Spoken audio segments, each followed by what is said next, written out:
नमस्कार दोस्तों, आप सभी लोगों का हमारे YouTube चैनल पर हार्दिक स्वागत है। आज हम देखेंगे हिंदी की उत्पत्ति एवं विकास के कुछ महत्वपूर्ण प्रश्न। तो चलिए शुरू करते हैं। पहला क्वेश्चन है, आष्टिक परिवार की प्रमुख भाषा है। आष्टिक परिवार की प्रमुख भाषा है, ऑप्शन बी सही है, मुंडा भाषा।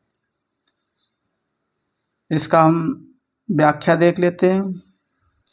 मुंडा आष्टक एशिया या आष्टिक परिवार की प्रमुख भाषा है, जिसे मध्य या पूर्वी भारत में लगभग 90 लाख लोग बोलचाल की भाषा के रूप में प्रयोग करते हैं। ज्ञात है कि मुंडा झारखंड की राज्य की एक प्रमुख आदिवासी जनजाति का भी नाम है।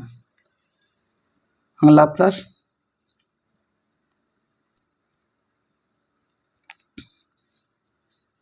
दिए गए विकल्पों में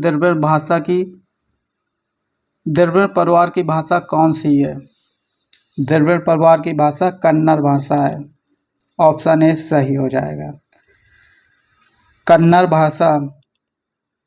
द्रविड़ भाषा परिवार की भाषा है। इसके अतिरिक्त तमिल, तेलुगु एवं मलयालम भी कन्नड़ परिवार की भाषाएं हैं। भोलानाथ तिवारी के अनुसार बिहारी, बंगाली, उड़िया और असमिया माध्यवी अपभ्रंश से विकसित भाषाएं हैं। तो इस प्रकार इसका आंसर ए हो जाएगा, कन्नड़ भाषा।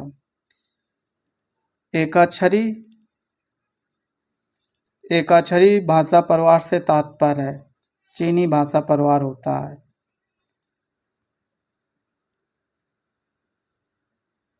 कन्नड़ का संबंध किस भाषा परिवार से है? कन्नड़ द्रविड़ भाषा परिवार से है। कन्नड़ का संबंध द्रविड़ भाषा परिवार से है। द्रविड़ भाषा परिवार से संबंधित अन्य भाषाएं तमिल भी है, तेलुगु भी है, मलयालम है। कन्नड़ भाषा कर्नाटक राज्य की राजभाषा है। अगला प्रश्न, हिंदी किस परिवार की भाषा है? हिंदी भारोपी परिवार की भाषा है। व्याख्या, हिंदी भारोपी परिवार की भाषा है।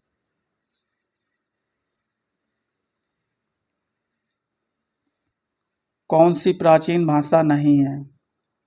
अपभ्रंश प्राचीन भाषा है, प्राकृतिक प्राचीन भाषा है, संस्कृत प्राचीन भाषा है। पंजाबी प्राचीन भाषा नहीं है, जबकि संस्कृत, प्राकृतिक, अपभ्रंश प्राचीन भाषाएं हैं। पंजाबी का विकास पैशाची अपभ्रंश से हुआ है। गुरुमुखी इसकी लिपि है तथा माझी, डोगरी, दुबावी, राठी आदि इसकी प्रमुख बोलियां हैं। तो इस प्रकार हमारा आंसर डी सही है।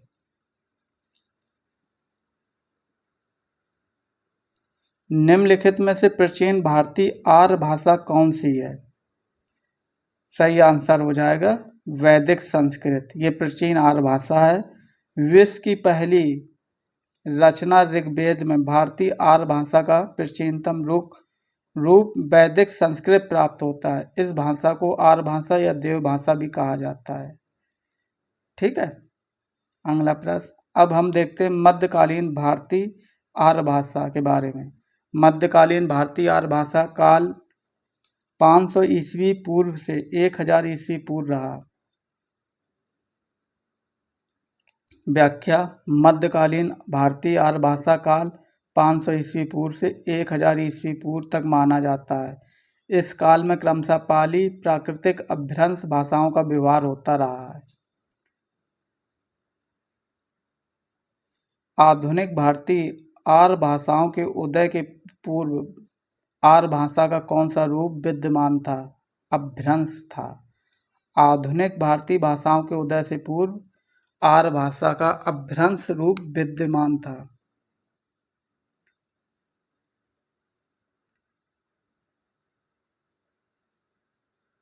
आधुनिक भारतीय भाषाओं का विकास किससे हुआ है? अपभ्रंश से हुआ। आधुनिक भारतीय भाषाओं के उदय के पूर्व आर्य भाषा का अपभ्रंश रूप विद्यमान था। हिंदी की मूल उत्पत्ति किससे मानी गई है? सौर सैन्य अपभ्रंश से।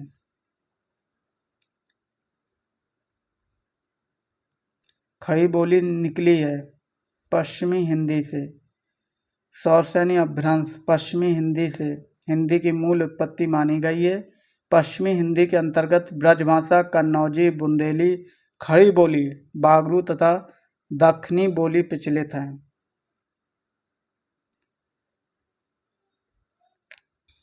हिंदी की उत्पत्ति किस अपभ्रंश से मानी गई है या मानी जाती है? सौरसेनी और मागधी दोनों से मानी जाती है।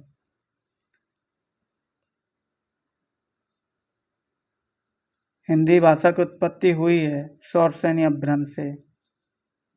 डॉक्टर नागेंद्र ने अपनी पुस्तक हिंदी साहित्य का इतिहास में लिखा है कि हिंदी भाषा का उद्भव अपभ्रंश के सौरसेनी, मागधी और मागधी रूपों से हुआ है। ब्रज भाषा का विकास किस अपभ्रंश से हुआ है? ब्रज भाषा का विकास सौरसेनी अपभ्रंश से हुआ है। ब्रज भाषा का विकास सौरसेनी अपभ्रंश के मध्यवर्ती रूप से हुआ है। ब्रज भाषा का शुद्ध रूप मथुरा, आगरा और अलीगढ़ जिलों में है। थोड़े बहुत मिश्रण के साथ बरेली, बदायूं, एटा, मैनपुरी, गुड़गांव, गुरुग्राम, भरतपुर, करौली, ग्वालियर और इसके आसपास के क्षेत्रों में ब्रज भाषा बोली जाती है। खड़ी बोली हिंदी का विकास किस भाषा से हुआ है? अपभ्रंश से हुआ है।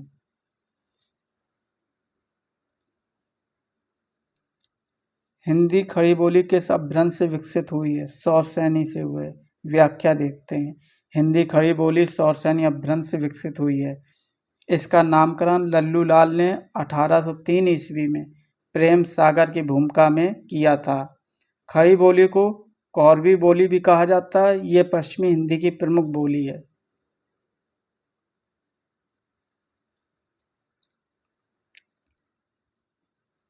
बिहारी हिंदी का विकास किस प्राकृतिक या अपभ्रंश से माना गया है? मागधी से माना गया है।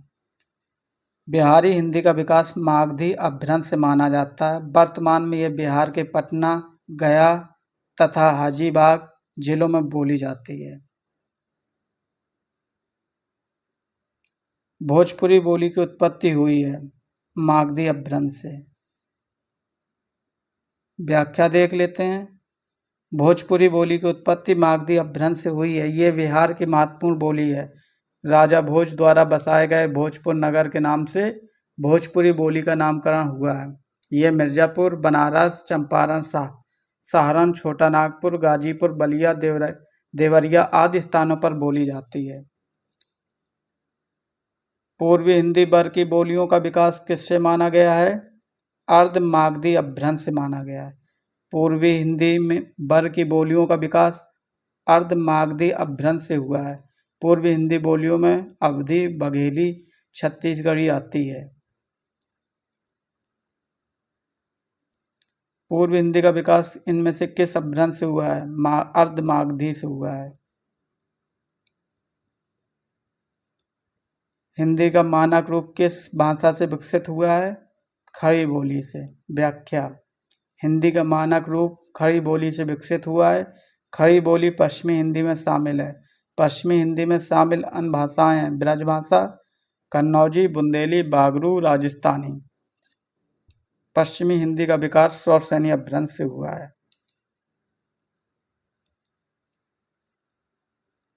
राघड़ी बोली कहाँ बोली जाती है? हरियाणा में बोली जाती है। राघरी, बागर इत्यादि हरियाणा राज्य की बोलियां हैं।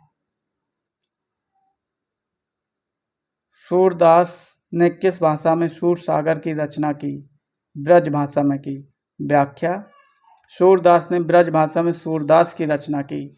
आचार्य रामचंद्र शुक्ल सूरदास को ब्रज भाषा की पहली रचना मानते हैं। सूरदास और नंददास की काव्य रचनाओं की भाषा कौन सी थी? ब्रज भाषा थी। सूरदास एवं नंददास की काव्य रचनाओं की भाषा ब्रज भाषा है। सूरदास की रचनाएं सूरसागर, सूर, सरावली एवं साहित्य लहरी है। नंददास की रचनाएं रास पंचाध्यायी, रूपमंजरी, रसमंजरी, भावगीत आदि हैं। मथुरा, आगरा, धौलपुर, ग्वालियर आदि क्षेत्र में निम्नलिखित में से कौन सी बोली बोली जाती है? ब्रज भाषा बोली जाती है। मथुरा, आगरा, धौलपुर, ग्वालियर आदि क्षेत्रों में ब्रज भाषा बोली जाती है। सूरदास, रहीम, रसखान, केशव बिहारी आदि ब्रज भाषा के प्रमुख कवि हैं।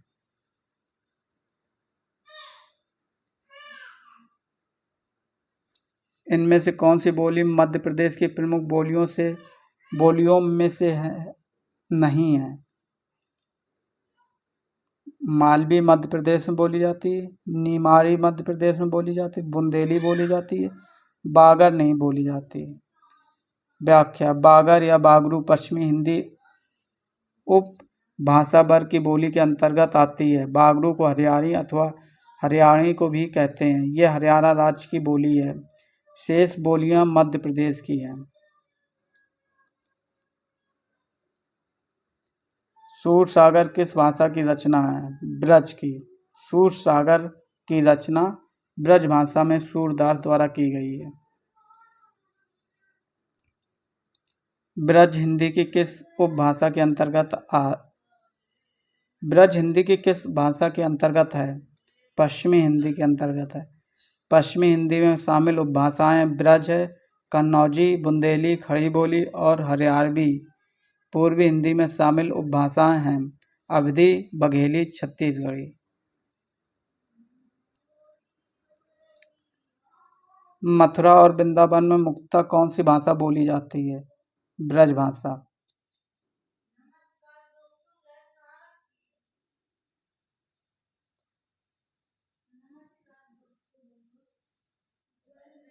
बागरू किस उपभाषा वर्ग की बोली है?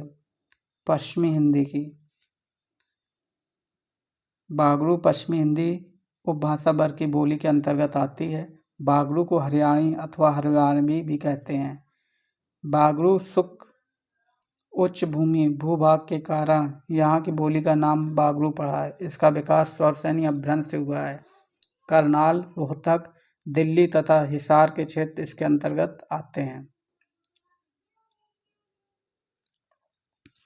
हरियाणवी व बगारू बोली किस अपभ्रंश से विकसित हुई है?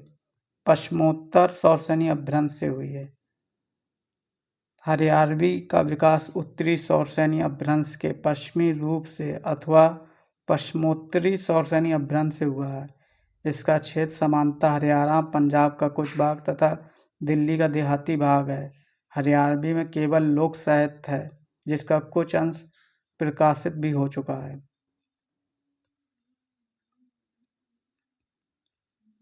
उच्चर को खड़ी बोली में क्या कहते हैं? जोरदार कहते हैं।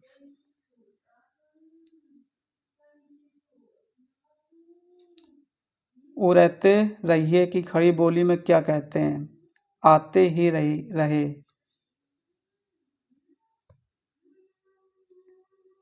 ईर्खा को खड़ी बोली में क्या कहते हैं? ईर्ष्या कहते हैं। ईर्खा को खड़ी बोली में ईर्ष्या कहते हैं। होन को खड़ी बोली में क्या कहते हैं? वहाँ कहते हैं। पश्चिमी हिंदी की सर्वाधिक प्रमुख बोली इनमें से कौन सी है? ब्रज भाषा है। पश्चिमी हिंदी की सर्वाधिक प्रमुख बोली ब्रज भाषा है। ब्रज का पुराना अर्थ है पशुओं और गांवों का समूह या चारागाह है। इसका विकास सौरसैनी अपभ्रंश के मध्यवर्ती रूप से हुआ है। ब्रज भाषा आगरा, मथुरा, वृंदावन, अलीगढ़, धौलपुर, मैनपुरी, एटा, बरेली और आसपास के क्षेत्रों में बोली जाती है। ब्रज भाषा का क्षेत्र कौन नहीं है? धौलपुर है, मथुरा है, आगरा है, सरगुजा नहीं है।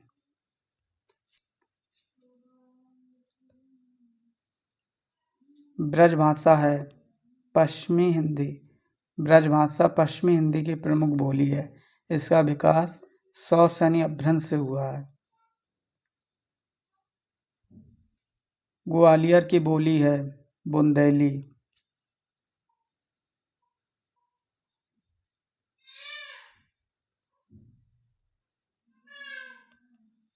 झांसी, जालौन, हमीरपुर में कौन सी बोली प्रचलित है? बुंदेली प्रचलित है। ध्रुपद गायन का संबंध किस भाषा से है? ब्रज भाषा से है। ध्रुपद गायन का संबंध ब्रजभाषा से। अधिकांश विद्वानों का मत है कि 15वीं शताब्दी में ग्वालियर के राजा मानसिंह तोमर ने इसकी रचना की। इतना तो निश्चित रूप से कहा जा सकता है कि राजा मानसिंह तोमर ने ध्रुपद के प्रचार प्रसार में महत्वपूर्ण योगदान दिया है। सही युग्म चुनिए। पश्चिमी हिंदी, खड़ी बोली, बिल्कुल सही युग्म, बाकी सब गलत हैं। बिहारी हिंदी, मारवाड़ी, राजस्थानी है। पूर्वी हिंदी, गढ़वाली। पहाड़ी हिंदी, बघेली। ये सब फीमेल ऑप्शन है।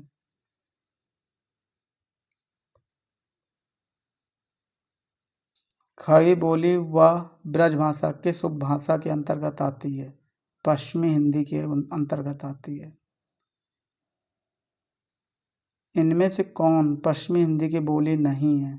बघेली पश्चिमी हिंदी की नहीं है। निम्नलिखित में से कौन सी पश्चिमी हिंदी की बोली नहीं है? डोगरी नहीं है। पश्चिमी हिंदी में ब्रज भी है, बागरू भी है, कन्नौजी भी है, डोगरी नहीं है।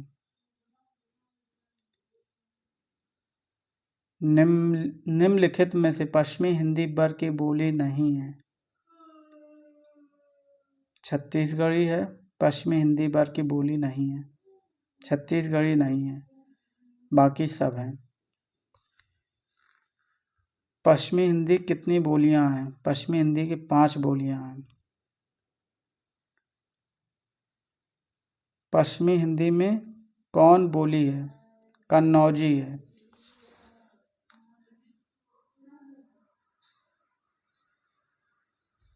इनमें से कौन सी बोली पश्चिमी हिंदी के अंतर्गत नहीं आती है?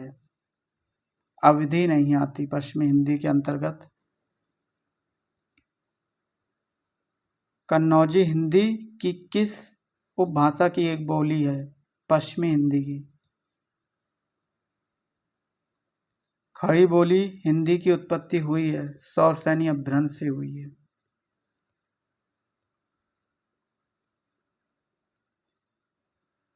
निम्नलिखित में से एक पश्चिमी हिंदी वर्ग की बोली नहीं है। छत्तीसगढ़ी नहीं है। पश्चिमी हिंदी की कितनी बोलियां हैं? 5 बोलियां हैं। पश्चिमी हिंदी में कौन बोली है? कन्नौजी है। इनमें से कौन सी बोली पश्चिमी हिंदी के अंतर्गत नहीं आती? अवधी नहीं आती। खड़ी बोली आती, ब्रजभाषा आती, कन्नौजी आती, लेकिन अवधी भाषा, अवधी बोली पश्चिमी हिंदी के अंतर्गत नहीं आती। कन्नौजी हिंदी की किस उपभाषा की बोली है? पश्चिमी हिंदी है। खड़ी बोली की उत्पत्ति हुई है, सौरसैनी अपभ्रंश से हुई है। निम्नलिखित में कौन सी बोली पश्चिमी हिंदी के अंतर्गत नहीं आती? अवधी नहीं आती।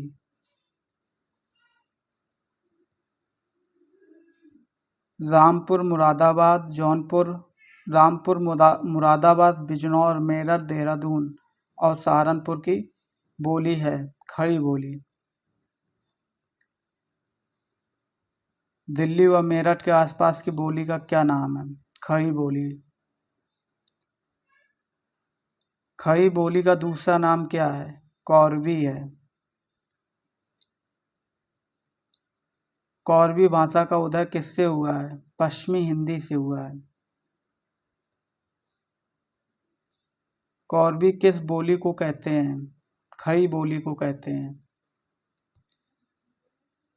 खड़ी बोली हिंदी का सही नाम क्या है? कौरवी। अवधी बोली किस अपभ्रंश से विकसित हुई है? अर्धमागधी अपभ्रंश से। व्याख्या देख लेते हैं। अर्धमागधी अपभ्रंश से अवधी, बघेली एवं छत्तीसगढ़ी बोलियों का विकास हुआ है। सौरसैनी अपभ्रंश से राजस्थानी, पश्चिमी हिंदी, पहाड़ी, गुजराती, मागधी अपभ्रंश से बिहारी, बंगाली, उड़िया, असमिया और बाचाड़ अपभ्रंश से सिंधी बोली का विकास हुआ है।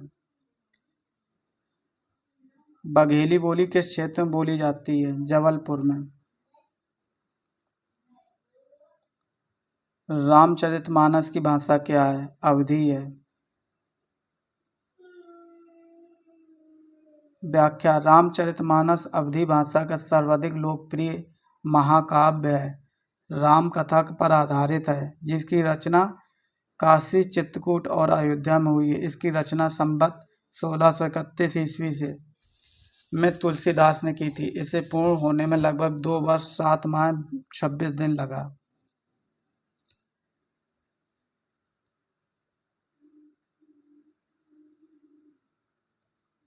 मलिक मोहम्मद जायसी ने किस भाषा का सरल और साधारण रूप अपनाया है?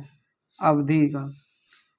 जायसी की भाषा ठेठ अवधी है। जायसी ने अपनी रचनाएं सिर्फ अवधी भाषा में की हैं। जायसी भक्ति काल के निपुण प्रेमाश्री आशा के कवि हैं। रामचरितमानस की रचना किस भाषा में हुई है? अवधी में हुई है। रामचरितमानस की रचना अवधी भाषा में हुई है। इसकी रचना तुलसीदास ने की है।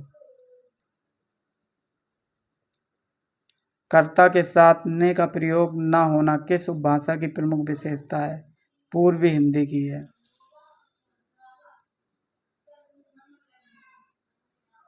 निम्नलिखित में से किस बोली में कर्ता कारक का विभक्ति चिन्ह प्रयुक्त नहीं होता? अवधी में नहीं होता। इनमें से किस बोली में ने का प्रयोग नहीं होता? अवधी में नहीं होता। निम्नलिखित में से किस बोली में उत्तम पुरुष वचन हम का प्रयोग उत्तम पुरुष एक वचन मैं के अर्थ में किया जाता है? अवधी में। ताले के पानी पताले गए बेटी, पुरनी गई कुमलाई हो, गंगा जमुना बिछ रेती परतु, कहिए से कहुच बिराऊ रे। इस गीत की बोली का है? अवधी का है। ये गीत किस बोली का है? अवधी का है। इलाहाबाद में बोली जाने वाली बोली है अवधी। इलाहाबाद। प्रयागराज में बोली जाने वाली बोली अवधी है। अवधी बोली के अन्य क्षेत्र हैं सीतापुर, लखीमपुर खेरी, लखनऊ, रायबरेली, उन्नाव, प्रतापगढ़, फतेहपुर आदि है। बघेली हिंदी के किस उपभाषा वर्ग की बोली है? पूर्वी हिंदी की है। बघेली हिंदी की पूर्वी हिंदी उपभाषा की बोली है। बघेलखंड क्षेत्र में बोली जाने के कारण इसका नाम बघेली पड़ा। ये अवधी की ही एक उपबोली है। इसका विकास भी पूर्वी हिंदी के अन्य भाषाओं की तरह अर्धमागधी अपभ्रंश से हुआ है।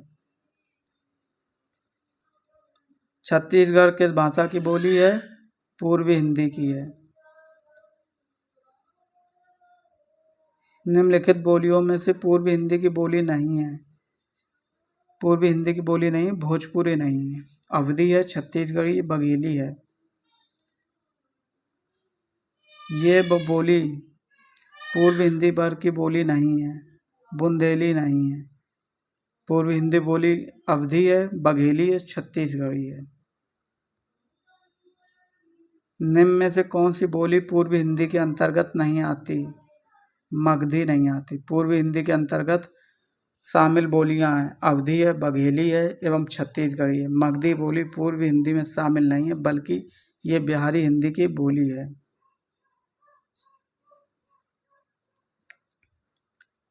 पूर्वी हिंदी क्षेत्र में कौन सी बोली नहीं बोली जाती?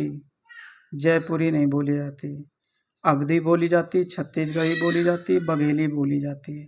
पूर्वी हिंदी क्षेत्र में अवधी, बघेली एवं छत्तीसगढ़ी बोली जाती हैं, जबकि जयपुरी राजस्थानी हिंदी क्षेत्र में बोली जाती हैं। पवारी इनमें से किस बोली से संबंधित है? बुंदेली से। बुंदेली पश्चिमी हिंदी उपभाषा की एक बोली है, जबकि पवारी, भदावरी, राठौरी इत्यादि बुंदेली की उपबोलियां हैं। हरौती बोली कहाँ से बोली जाती है? राजस्थान में। हरौती बोली राजस्थान के कोटा, बूंदी, चित्तौड़गढ़ जिले में बोली जाती है। इनमें से कौन सी राजस्थान की बोली नहीं है? बुंदेली नहीं है। मारवाड़ी है, मेवाती है, मालवी, ये तीनों बोलियां राजस्थान की है। पश्चिमी राजस्थानी के अंतर्गत मारवाड़ी, उत्तरी राजस्थानी के अंतर्गत मेवाती और दक्षिणी राजस्थानी के अंतर्गत मालवी बोली आती हैं। बुंदेली मध्य प्रदेश और उत्तर प्रदेश की सीमा से सटे बुंदेलखंड में बोली जाती है। निम्न में से कौन सी बोली उत्तर प्रदेश की नहीं है? मेवाती नहीं, उत्तर प्रदेश की कन्नौजी है, भोजपुरी है, ब्रज है।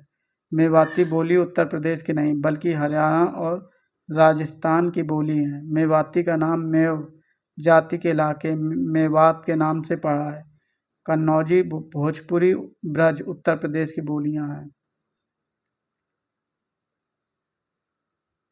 निम्नलिखित में से कौन सी बोली उत्तर प्रदेश की नहीं है? जयपुरी नहीं है। हाड़ौती बोली है पूर्वी राजस्थान की। निम्नलिखित में से असत कथन चुनिए। रीवा, सतना, शहडोल, बघेली के क्षेत्र हैं, बिल्कुल सही है। वर्धा की राष्ट्रभाषा सुधार समिति की ओर से देवनागरी में जो सुधार हुआ वह स्वर खड़ी के नाम से जाना जाता है, सही है। खड़ी बोली का एक अन्य नाम कौरवी है, सही है। राजस्थानी उपभाषा का विकास पौष्चानी अपभ्रंश से हुआ है, गलत है। जयपुरी का स्थानीय नाम है डोंडरी। मेवाती किस उपभाषा वर्ग की बोली है? राजस्थानी हिंदी।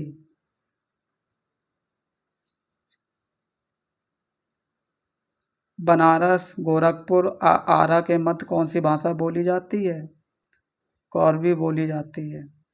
बनारस, गोरखपुर, आरा के मध्य भोजपुरी बोली बोली जाती है। उत्तर प्रदेश में भोजपुरी भाषा गाजीपुर, बलिया, मिर्जापुर, आजमगढ़ आदि जिलों में बोली जाती है। किस क्षेत्र की बोली को काशिका कहा गया है? बनारस की। बनारस एवं उसके आसपास के क्षेत्र की बोली को काशिका कहा गया है। काशिका बोली भोजपुरी का ही एक रूप है। इसमें हिंदी, उर्दू, भोजपुरी शब्द मिलते हैं। इनमें से बिहारी हिंदी का रूप नहीं है। बिहारी हिंदी का रूप अवधी नहीं है। मैथिली बोली के लोकप्रिय कवि हैं विद्यापति। मैथिली बोली के लोकप्रिय कवि विद्यापति हैं। मैथिली कोकिल उपाधि से विभूषित विद्यापति ने अपनी रचना पदावली में मैथिली बोली में राधा कृष्ण की प्रेम लीलाओं का वर्णन किया है। अंगिका किस राज्य की बोली है? बिहार की। अंगिका बिहार राज्य की बोली है। ये नेपाल के तराई वाले प्रदेश में बोली जाती है। अंग जनपद के कारण इस बोली का नाम अंगिका पड़ा। बिहार में मैथिली और मगही भी बोली जाती है। बिहारी हिंदी की बोली का नाम है मगही। उपकार बहुला बोली जाने वाली उकार बहुला बोली मानी जाती है अवधी। बड़ाऊ हमारा के खेल ही न देहत रहे कहाँ की बोली है? भोजपुरी बोली है। निम्नलिखित युग्मों में कौन सा युग्म गलत है? भोजपुरी पूर्वी हिंदी, ये गलत है। अवधी पूर्वी हिंदी है। अवधी पूर्वी हिंदी है, सही है। ब्रजभाषा पश्चिमी हिंदी, सही। खड़ी बोली पश्चिमी हिंदी, सही है। मगही किस उपभाषा की बोली है? बिहारी। मगही बिहारी उपभाषा की बोली है। ये मगही अपभ्रंश से निकली है। वर्तमान में ये पटना, गया और हाजीबार जिलों में बोली जाती है। इसमें भी साहित्य का अभाव पाया जाता है। कौन सी बोली बिहार की नहीं है? जयपुरी नहीं है। उकार बहुला बोली मानी जाती है अवधी।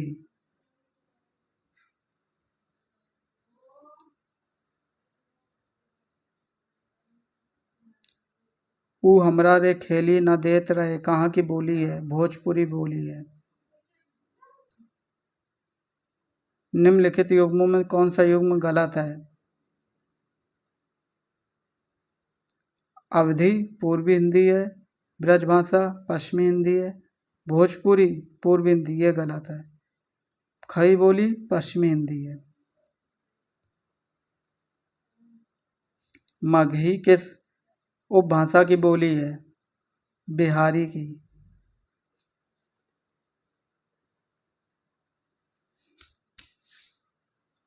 कौन सी बोली बिहार की नहीं है? जयपुरी।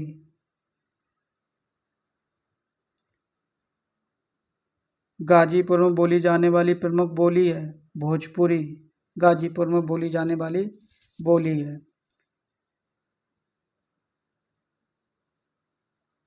बिहार की राजधानी पटना किस बिहारी बोली क्षेत्र में स्थित है? मगही में स्थित है।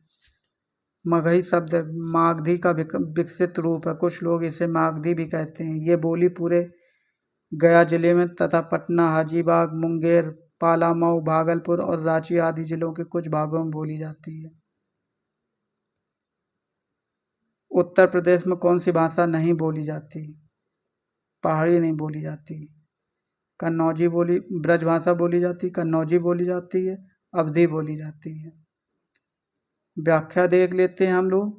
पहाड़ी भाषा उत्तर प्रदेश में नहीं बोली जाती, जबकि ब्रजभाषा, कन्नौजी, अवधी भाषाएं उत्तर प्रदेश में बोली जाती हैं। पहाड़ी मूलतः उत्तर भारत के पहाड़ी जिलों जैसे जौनसार, सिरमौर, शिमला, मंडी, चंपा, गढ़वाल, कुमायूं आसपास के क्षेत्रों में बोली जाती है।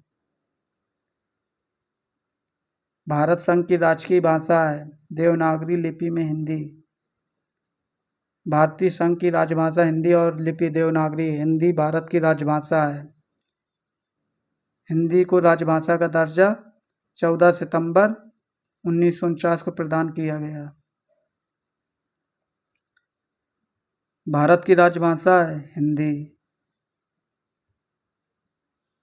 14 सितंबर 1949 को भारतीय संविधान ने किस हिंदी को भारत संघ की कौन सी भाषा का दर्जा दिया है? राजभाषा का। 14 सितंबर 1949 को भारतीय संविधान सभा ने हिंदी को भारत संघ की राजभाषा का दर्जा दिया है। भारत के संविधान के किस अनुच्छेद के तहत हिंदी को शासकीय भाषा घोषित किया गया है? अनुच्छेद 343। व्याख्या। भारतीय संविधान के भाग 17 के अनुच्छेद 343 में संघ की भाषा का उल्लेख किया गया। अनुच्छेद 343(1) के अनुसार संघ की राजभाषा हिंदी और लिपि देवनागरी होगी। भारतीय संविधान में हिंदी भाषा को मान्यता कब प्रदान की गई? 14 सितंबर 1949 को। भारतीय संविधान में हिंदी भाषा को 14 सितंबर 1949 को मान्यता प्रदान की गई। किस तिथि को हिंदी को राजभाषा बनाने का निर्णय लिया गया? 14 सितंबर 1949। 106 क्वेश्चन। संविधान के किस अनुच्छेद में हिंदी को राजभाषा और इसकी लिपि देवनागरी को स्वीकार किया गया? अनुच्छेद 343 में। व्याख्या देख लेते हैं, परीक्षा में बहुत पूछा जाता है आपसे। अनुच्छेद 343 में हिंदी को राजभाषा और इसकी लिपि देवनागरी को स्वीकार किया गया। अनुच्छेद 343(1) के अनुसार संघ की राजभाषा हिंदी और लिपि देवनागरी होगी। संघ के शासकीय प्रयोजनों के लिए प्रयोग होने वाले अंकों का रूप भारतीय अंकों का अंतर्राष्ट्रीय रूप होगा। भारतीय संविधान में किस भाषा को राजभाषा के रूप में स्वीकार किया गया है? हिंदी को। भारतीय संविधान का अनुच्छेद 343 के अनुसार संघ की राजभाषा हिंदी और लिपि देवनागरी होगी। संविधान का अनुच्छेद 351 में किस विषय का वर्णन है? हिंदी भाषा के विकास से संबंधित निर्देश दिए गए हैं। व्याख्या। हिंदी भाषा के विकास के लिए ये विशेष निर्देश अनुच्छेद 351 में दिया गया है कि संघ का ये कर्तव्य होगा कि हिंदी भाषा का प्रसार बढ़ाए, उसका विकास करे, जिससे वह भारत की सांस्कृतिक संस्कृति के सभी तत्वों के अभिव्यक्ति का माध्यम बन सके एवं उसका विकास एवं उसका शब्द भंडार समृद्ध एवं संवर्धित हो। प्रतिवर्ष कौन सा दिन हिंदी दिवस के रूप में मनाया जाता है? 14 सितंबर को। 14 सितंबर 1949 को हिंदी को राजभाषा का दर्जा प्राप्त हुआ था। तब से प्रतिवर्ष 14 सितंबर को हिंदी दिवस मनाया जाता है।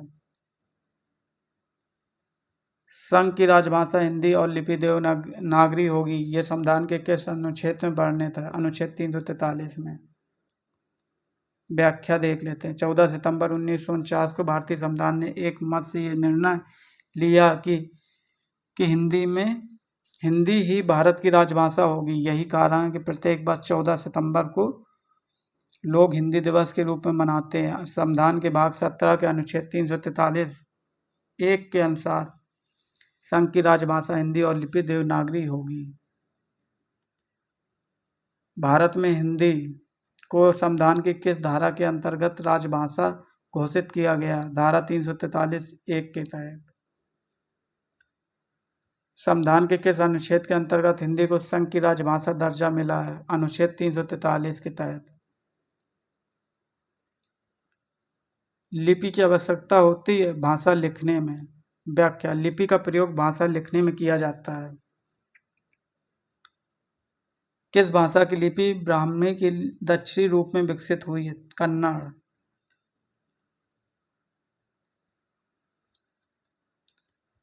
हिंदी भाषा किस लिपि में लिखी जाती है? इनमें से कोई नहीं। गुरुमुखी, ब्राह्मी, सौराठी, इनमें से कोई नहीं। व्याख्या, हिंदी देवनागरी लिपि में लिखी जाती है, जो कि विकल्प में नहीं, अतः डी ऑप्शन बिल्कुल सही है।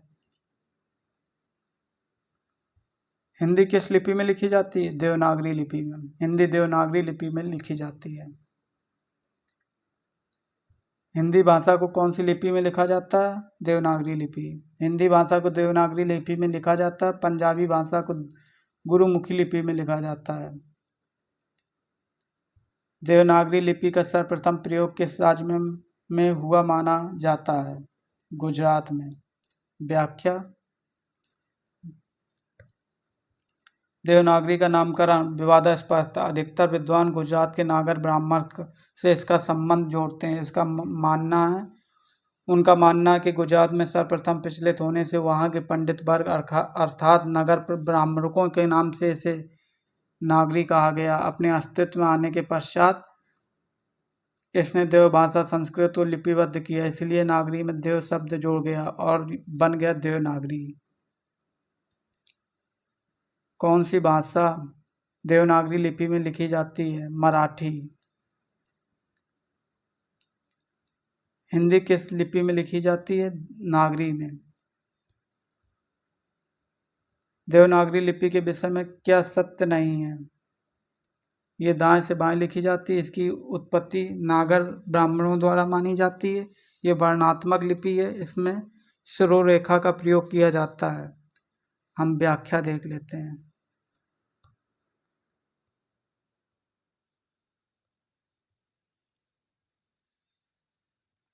दुबे जी ने देवनागरी को संस्कृत लिपि में लिखा है। दुबे जी ने कहा है कि संस्कृत की सरलता और शुद्धता को सबको स्वीकार करनी पड़ेगी। संसार में संस्कृत के समान शुद्ध और स्पष्ट लिपि दूसरी नहीं है। देवनागरी लिपि का विकास माना जाता है ब्राह्मणी से। व्याख्या, सभी भारतीय लिपियां ब्राह्मणी लिपि से विकसित हुई हैं। देवनागरी लिपि का विकास भी ब्राह्मणी लिपि से हुआ। देवनागरी भारत की लगभग 10 प्रमुख लिपियों में से एक है। देवनागरी आक्षरिक लिपि है, जो पिछले लिपियों में रोमन, अरबी और चीनी आदि में सबसे अधिक वैज्ञानिक है। देवनागरी लिपि की सबसे बड़ी विशेषता है सर्वाधिक वैज्ञानिक लिपि होना, एक ध्वनि के लिए एक संकेत होना। व्याख्या, देवनागरी लिपि की विशेषता सर्वाधिक वैज्ञानिक लिपि का होना, एक ध्वनि के लिए एक ही प्रतीक संकेत होना, जो बोला जाता है वही लिखा जाता है। शिरोरेखा का प्रयोग सुंदरता के लिए किया जाता है। निम्नलिखित में से कौन सी विशेषता देवनागरी में नहीं है? विकास की दृष्टि से ये लिपि ब्राह्मी एवं खरोष्टी की समकालीन है। विशेषताएं क्या क्या है? इसमें जैसा उच्चारण होता है वैसे ही लिखा जाता है। इसमें एक ध्वनि के लिए एक ही प्रतीक है। इसमें शिरोरेखा का प्रयोग महत्वपूर्ण है। देवनागरी लिपि मूलतः क्या है? अक्षरात्मक है। देवनागरी लिपि अक्षरात्मक व वर्णात्मक दोनों है।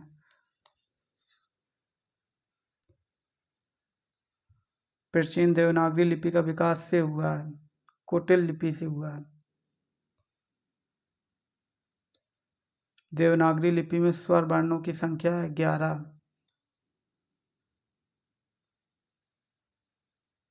नागरी लिपि सुधार समिति के संयोजक थे काका कालेकर। किस विद्वान ने देवनागरी लिपि के स्थान पर रोमन लिपि स्वीकार करने का सुझाव दिया था? सुनीत कुमार चटर्जी ने।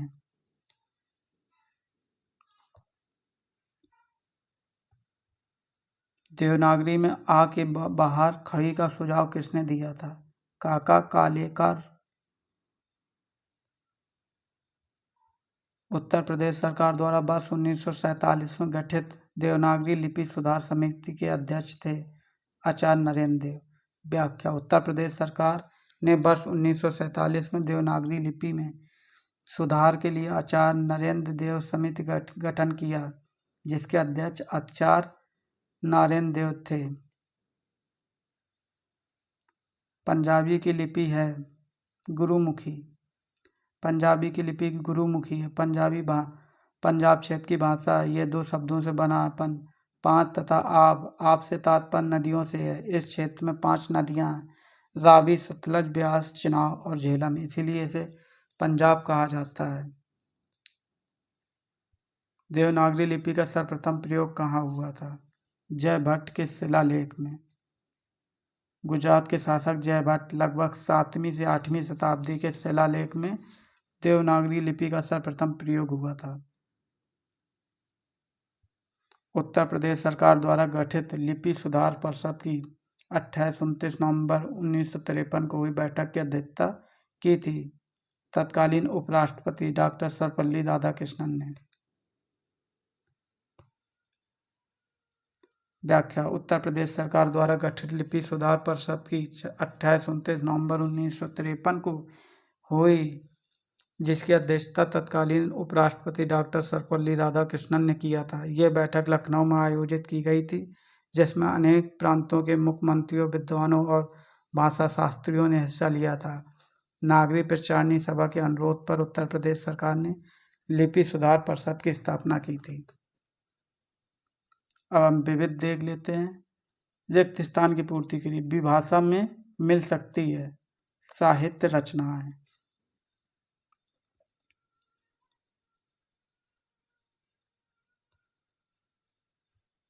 आंगिक भाषा के अंतर्गत आती है अशाब्दिक भाषा। विश्व में बोली जाने वाली विभिन्न भाषाओं में हिंदी को बोलने वालों को कौन सा स्थान है? चौथा स्थान है।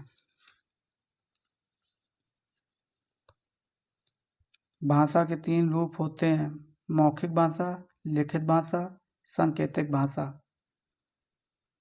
व्याख्या देख: भाषा वह साधन है जिसके द्वारा मनुष्य बोलचाल, सुनकर, लिखकर व पढ़कर अपने मन और भावों का विचार का आदान प्रदान करता है। समानता भाषा मानव की सार्थक रूप से व्यक्त वाणी को कहते हैं। भाषा के 3 रूप होते हैं: मौखिक भाषा, लिखित भाषा और सांकेतिक भाषा। मुस्लिम शासकों के समय भारत में न्यायालयों की भाषा कौन सी थी? अरबी और फारसी।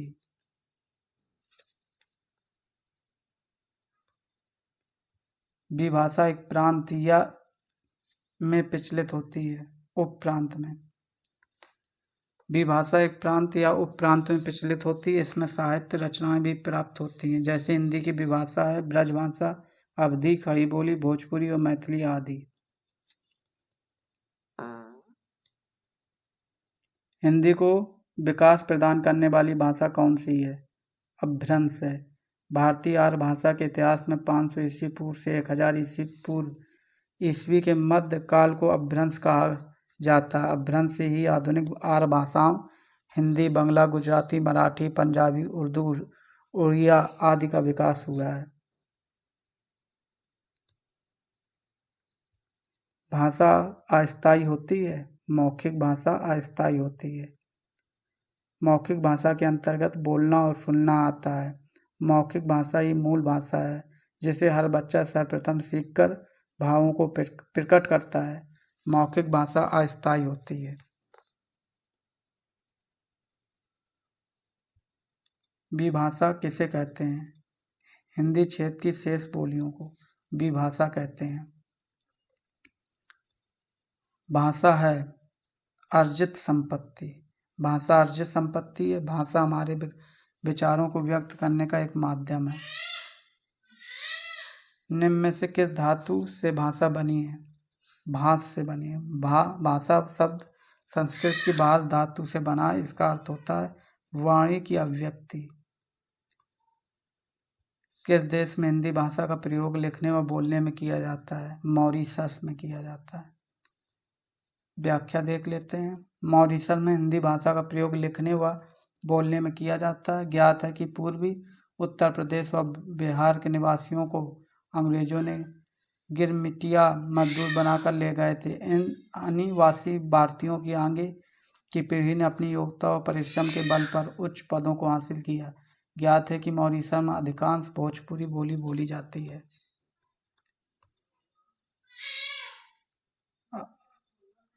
आधुनिक भाषा विज्ञान का जनक कौन है? सॉरियोस।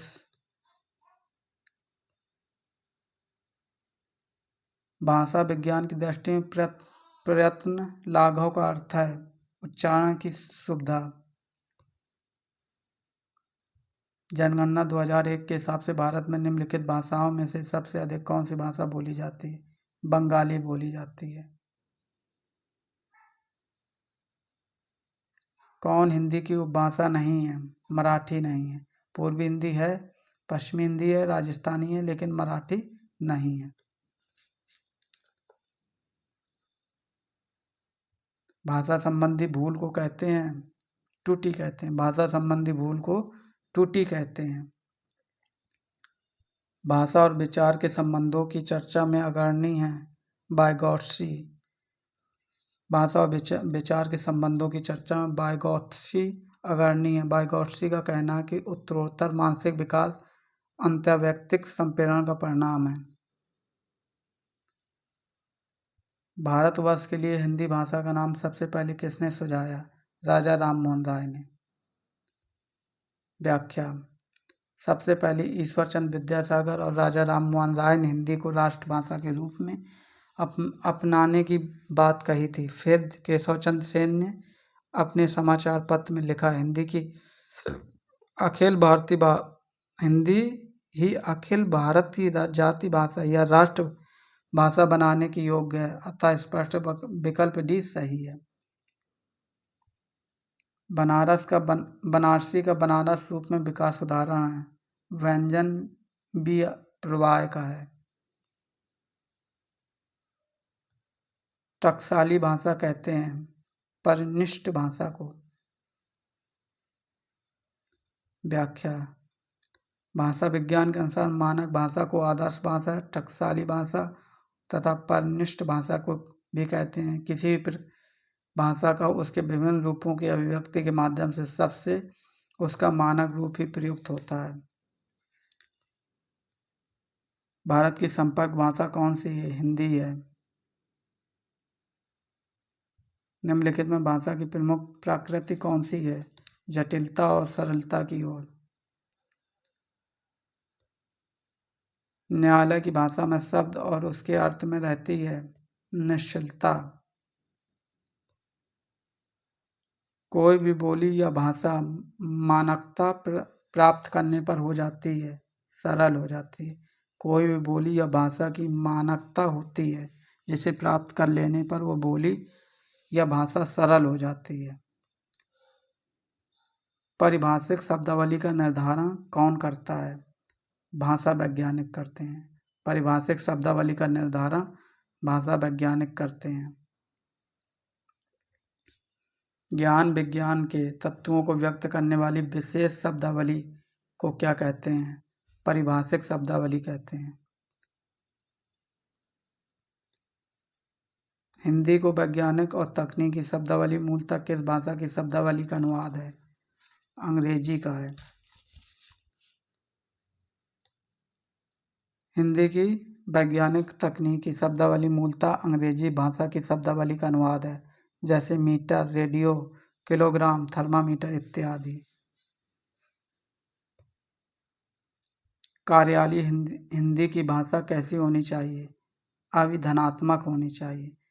व्याख्या: शब्द की वह शक्ति जिसे वाक्यार्थ प्रकट होता है अभिधा कहलाती है। कार्यालय हिंदी की भाषा अभिधनात्मक होनी चाहिए, जैसे अत्यंत सरल तथ्यों का सीधा और स्पष्ट कथन होना चाहिए। निम्नलिखित में से कौन भाषा वैज्ञानिक नहीं है? सुनीत कुमार चटर्जी हैं, धीरेन्द्र वर्मा हैं, भोलेनाथ हैं, जयशंकर नहीं है। सुनीत कुमार चटर्जी, धीरेन्द्र वर्मा, भोलेनाथ तिवारी, उदय नारायण तिवारी, देवेंद्र नाथ शर्मा इत्यादि भाषा वैज्ञानिक हैं, जबकि जयशंकर प्रसाद महान कवि एवं नाटककार हैं। राजभाषा आयोग का प्रथम अध्यक्ष कौन थे? बाल गंगाधर खेर। व्याख्या देख लेते हैं।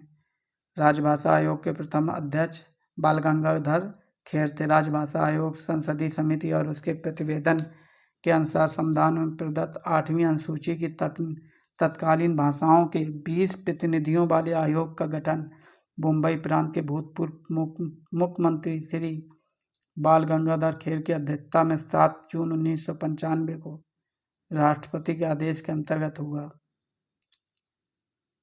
वैज्ञानिक शैली का तात्पर्य किस शैली से है? वस्तुनिष्ठ शैली से। परिभाषिक शब्दावली किसके लिए है? ज्ञान की किसी एक शाखा के जिज्ञासु के लिए।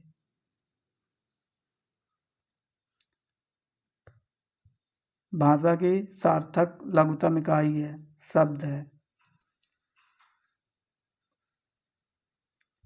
भाषा की लघुतम स्वतंत्र एवं सार्थक इकाई को कहते हैं, शब्द कहते हैं। निम्नलिखित में से किसे हिंदी की शैली नहीं मानेंगे? संस्कृत निष्ठ को मानेंगे, हिंदुस्तानी को मानेंगे, दक्षिणी को मानेंगे, सभी को नहीं मानेंगे। नीचे भाषा की 4 विशेषता दी गई हैं, इनमें से जो एक गलत विशेषता उसे चुनिए। भाषा परिवर्तनशील होती है, सही है। भाषा पैतृक संपत्ति, नहीं, गलत। भाषा सामाजिक संपत्ति, सही है। भाषा अनुकरण द्वारा सीखी जाती, सही है। व्याख्या देख लें। भाषा पैतृक संपत्ति नहीं होती। भाषा की अन्य विशेषता: भाषा प्रतीकात्मक है, भाषा ध्वनिकमय है, भाषा का संबंध मनुष्य है, भाषा कठिनता से सरलता की ओर गतिशील रहती है, भाषा की क्षेत्रीय सीमा होती है, समाज के सांस्कृतिक विकास एवं पतन के साथ भाषा के विकास एवं पतन भी सीधे जुड़े रहते हैं। भाषिक शब्दावली ज्ञान की कमी इस शाखा के जिज्ञासु के लिए है। ज्ञान विभिन्न क्षेत्रों तथा विज्ञान, गणित, अर्थशास्त्र, भूगोल, चिकित्सा, वाणिज्य, विधि, दर्शन आदि क्षेत्रों में होने वाले विकास के कारण अलग अलग प्रकार के पारिभाषिक शब्द विकसित होते जाते हैं, जो विषय विशेष से संदर्भ में एक निश्चित अर्थ को व्यक्त करते हैं। भाषा की सार्थक लघुतम इकाई है, शब्द है।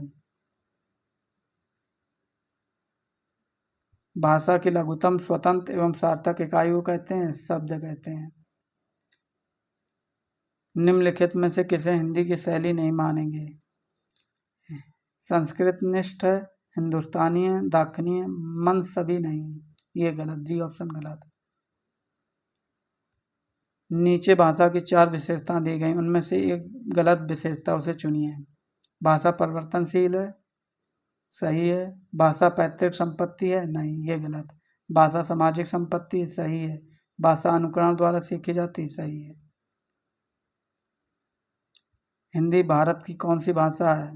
संपर्क भाषा है। हिंदी भारत की कौन सी भाषा है? संपर्क भाषा है। हिंदी की कितनी उपभाषाएं हैं? हिंदी की कितनी उपभाषाएं हैं? 5। व्याख्या: हिंदी की 5 उपभाषाएं हैं जिनकी बोलियां इस प्रकार हैं। पश्चिमी हिंदी में कौन कौन सी भाषा आती? खड़ी बोली, हरियाणवी, ब्रज भाषा, बुंदेली, कन्नौजी। राजस्थानी में मारवाड़ी, जयपुरी, मेवाती, मालवी।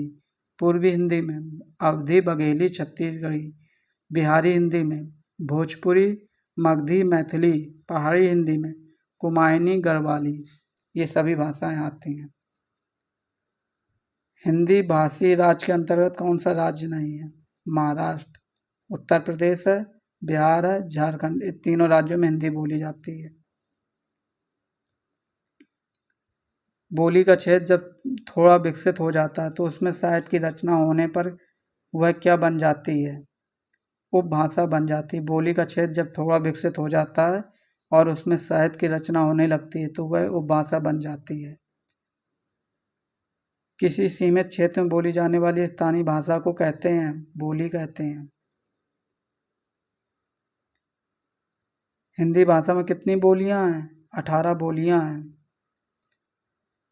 व्याख्या देख लेते। हिंदी भाषा में कुल 18 बोलियां हैं। इन बोलियों को 5 उपभाषाओं में बांटा गया है। पश्चिमी हिंदी के अंतर्गत आती हैं ब्रज, खड़ी बोली, बागरू, बुंदेली, कन्नौजी। पूर्वी हिंदी में आती हैं अवधी, बघेली, छत्तीसगढ़ी। बिहारी में आती मैथिली, मागधी, भोजपुरी। राजस्थानी में आती मेवाती, मारवाड़ी, हरौती, मेवाड़ी।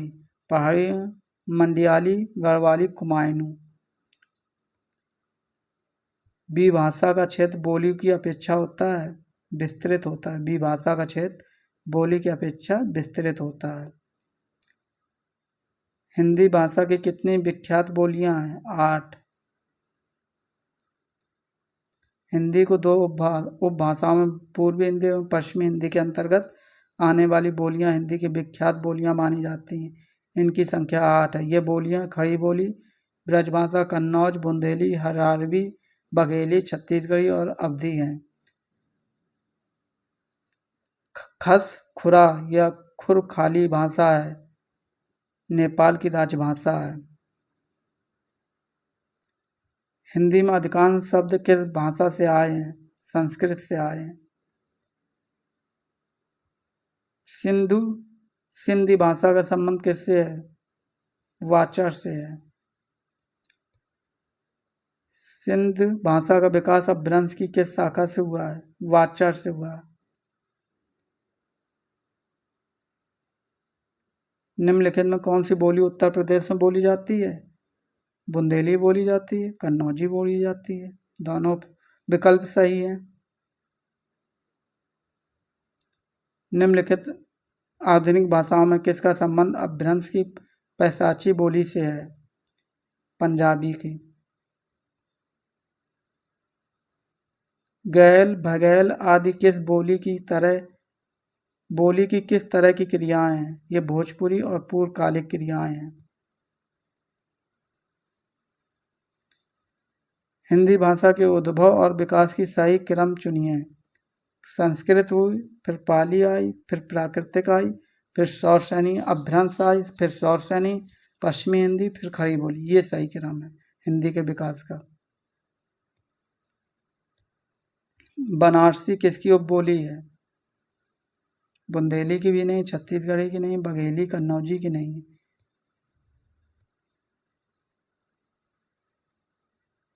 इनमें से कौन सा गलत है? विकसित और प्रयोग क्षेत्र की दृष्टि से बोली का रूप भाषा से बहुत छोटा होता है। सही।